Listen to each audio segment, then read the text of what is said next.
Hey there, and welcome to another install video with Boomba Racing. Today we will be installing the Volkswagen GTI Mark 8 blow-off valve adapter. Disconnect the wire connector. Remove the mounting screws.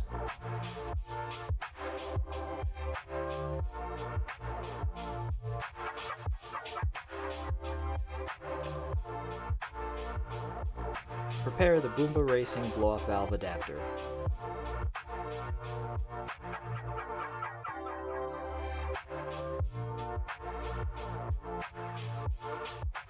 Install the blow-off valve with the provided screws.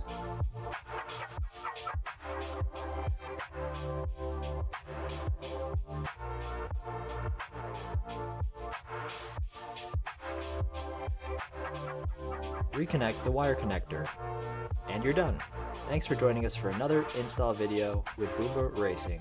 Drop a follow for more install videos, sound clips, and demos.